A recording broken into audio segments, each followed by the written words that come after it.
નમસ્કાર મિત્રો, વિડીયોમાં તમારું સ્વાગત છે। જી હા મિત્રો, અત્યારે હાલના મોટા અને મહત્વના સમાચાર સામે આવી રહ્યા છે। તો મિત્રો, સમાચારમાં વાત કરીએ તો છોકરીઓ હવે કેમેરાવાળા સ્માર્ટફોનનો ઉપયોગ કરી શકશે નહીં। રાજસ્થાનના જાલોર જિલ્લામાંથી એક ચોંકાવનારી ઘટના સામે આવી છે। એક ગ્રામ પંચાયતે મહિલાઓ અને છોકરીઓ માટે મોબાઈલ ફોનનો ઉપયોગ અંગે કડક નિયમો લાગુ કર્યા છે। 26 જાન્યુઆરીથી અમલમાં આવનારા આ નિર્ણય હેઠળ 15 ગામોમાં પુત્રવધુ અને છોકરીઓ હવે કેમેરાવાળા સ્માર્ટફોનનો ઉપયોગ કરી શકશે નહીં। સુજાના રામ ચૌધરીની અધ્યક્ષતામાં જાલોરના ગાંજીપુરમ ગામના ચૌધરી સમુદાયની એક મોટી બેઠક યોજાઈ હતી। પંચાયતે નિર્ણય લીધો છે કે પુત્રવધુ અને છોકરીઓને હવે ફક્ત સાદા કીપેડ મોબાઈલ ફોન ઉપયોગ કરવાની મંજૂરી આપવામાં આવશે। વધુમાં તેમને લગ્ન, સામાજિક કાર્યક્રમો અથવા તો પડોશીઓના ઘરમાં મોબાઈલ ફોન લઈ જવાની પણ મનાઈ રહેશે।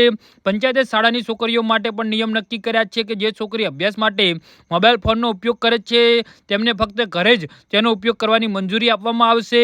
શાળાએ જતી છોકરીઓ કોઈ પણ બહારના કાર્યક્રમો અથવા તો પાડોશીઓના ઘરે મોબાઈલ ફોન લઈ જઈ શકશે નહીં। પંચ હિંમતરામ દ્વારા જાહેરમાં આ નિર્ણયની જાહેરાત કરવામાં આવી છે। જે હા મિત્રો, તો આના વિશે તમારું શું કહેવું છે તો નીચે અમારી કમેન્ટ બોક્સમાં જરૂરથી જણાવજો અને અમારી યુટ્યુબ ચેનલને સબસ્ક્રાઈબ કરવાની ભૂલતા નહીં। ધન્યવાદ।